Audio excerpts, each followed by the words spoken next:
നല്ലവണ്ണം ശ്രദ്ധിച്ച് കേട്ടാൽ എളുപ്പത്തിൽ മനസ്സിലാവുന്ന ഒരു നമ്പർ സിസ്റ്റം.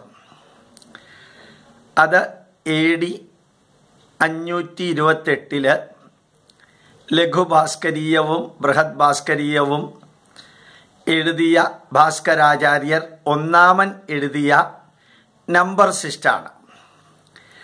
0 എന്ന് എഴുതണമെങ്കിൽ ശൂന്യം എന്നെഴുതാം, ആകാശം എന്നെഴുതാം, അമ്പരം എന്നെഴുതാം, വാനം എന്നെഴുതാം, ഗഗനം എന്നെഴുതാം.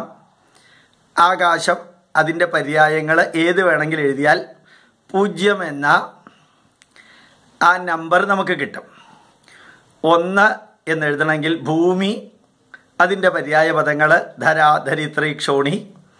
ചന്ദ്രൻ, ചന്ദ്രൻ്റെ പര്യായ പദങ്ങളൊക്കെ 1 എന്ന നമ്പറിന് പകരം എഴുതാം.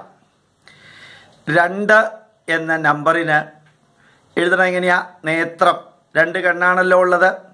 ശ്രോത്രം, കർണം, നേത്രം, നയനം, പാദം, ഹസ്തം, കരം.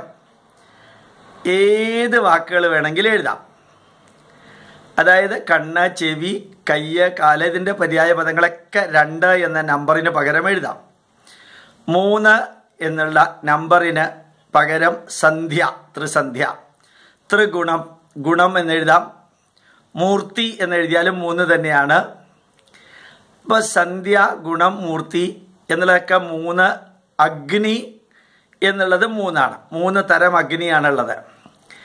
രാമൻ, അത് 3. പരശുരാമൻ, ബലരാമൻ, ശ്രീരാമൻ. ഇപ്പം രാമൻ, അഗ്നി, ഗുണം, സന്ധ്യ ഇതൊക്കെ 3 എന്ന നമ്പറിന് പകരം ഉപയോഗിക്കാം. വേദം എന്ന് പറഞ്ഞാൽ 4.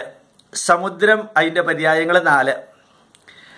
ഇനി 5 പഞ്ചഭൂതം, ഭൂതം എന്ന് പറഞ്ഞാൽ 5. പഞ്ചേന്ദ്രിയങ്ങൾ, ഇന്ദ്രിയങ്ങൾ എന്ന് പറഞ്ഞാൽ 5.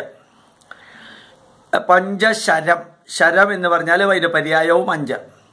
ഷഡ് ഋതുക്കൾ, ഷഡ് രസം, രസം അതിൻ്റെ പര്യായം 6.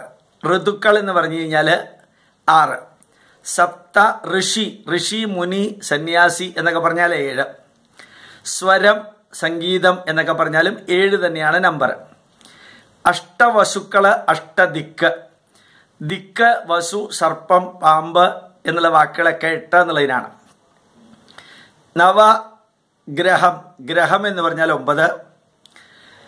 അതുപോലെ തന്നെ നന്ദവംശത്തിൽ 9 പ്രസിദ്ധരായിട്ടുള്ള രാജാക്കന്മാരുണ്ടായിരുന്നതുകൊണ്ട് നന്ദ എന്ന് പറഞ്ഞാലും 9. മനുഷ്യ ശരീരത്തിൽ 9 സുഷിരങ്ങളുണ്ട്. അതുകൊണ്ട് സുഷിരം, വിവരം, ദ്വാരം എന്ന് പറഞ്ഞാലും 9. പിന്നെ 0 എന്ന നമ്പർ നിങ്ങൾക്ക് നേരത്തെ തന്നെ മനസ്സിലായി. അപ്പോൾ 1, 2, 3, 4, 5, 6, 7 സംസ്കൃത വാക്കുകൾ, അതിൽ ചിലതൊക്കെ മലയാള വാക്കുകളുമാണ്. അതെഴുതി അതിൽ ഏതിൻ്റെ കൂട്ടത്തിൽ 0 ചേർത്താലും ആ 2 വാക്കുകൾ. ഇനി പർവ്വതം, അതിൻ്റെ പര്യായങ്ങൾ അദ്രി, പർവ്വതം എന്നുള്ള വാക്കുകളൊക്കെ 7 പർവ്വതങ്ങളാണുള്ളത്. അപ്പോൾ ഒന്ന് ആലോചിച്ച് നോക്കുക. ശിവൻ എന്ന് പറഞ്ഞാൽ 12. ഏകാദശ രുദ്രൻ, ശിവൻ എന്ന് വെച്ചാൽ 11. ദ്വാദശ സൂര്യന്മാർ, സൂര്യനും സൂര്യൻ്റെ പര്യായങ്ങളും 12. ശിവനും ശിവൻ്റെ പര്യായവും 11. ഇത്രയും നമ്പർ മനസ്സിലാക്കിയാൽ നിങ്ങൾക്ക് എഴുതാൻ സാധിക്കും. ആകാശം എന്ന് പറഞ്ഞാൽ 0, വ്യോമം എന്ന് പറഞ്ഞാലും 0. ഇനിയിപ്പോൾ നോക്കാം, രാമൻ എന്ന് പറഞ്ഞാൽ 3.